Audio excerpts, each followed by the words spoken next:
The staff at St. Mark United Methodist Church hopes that you have a joyful celebration of Easter. Easter is the foundation of our faith. The resurrection of Jesus is our hope. As Easter people, we believe that the resurrected Christ has the power and authority over all creation. We trust that the Lord of our faith is leading us with grace and love to a new life as we pass through this current crisis.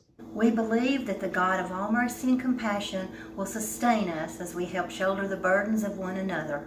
And so this Easter, we will pray for the sick and comfort the grieving. We choose to encourage the first responders and healthcare workers in their healing work. We choose to humble ourselves and pray for God's mercy to be upon us, believing that God will heal our land.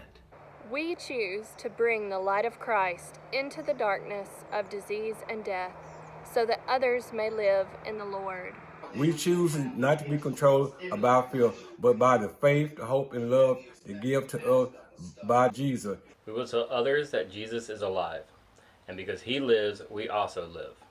As people of faith, we hear Jesus say to us, "Let not your hearts be troubled, neither let them be afraid."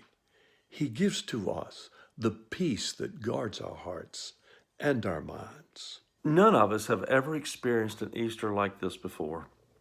We've always been together in the house of the Lord celebrating the resurrection because that's our faith. Unfortunately, today we are apart. Today we celebrate Easter in a different way, remembering that whether we are apart or we are together, we are all one in the body of Jesus Christ.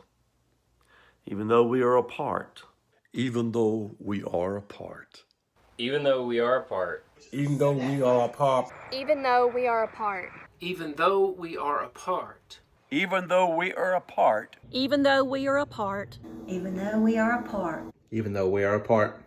Even though we are apart. Even though we are apart. Even though we are apart, we are still together.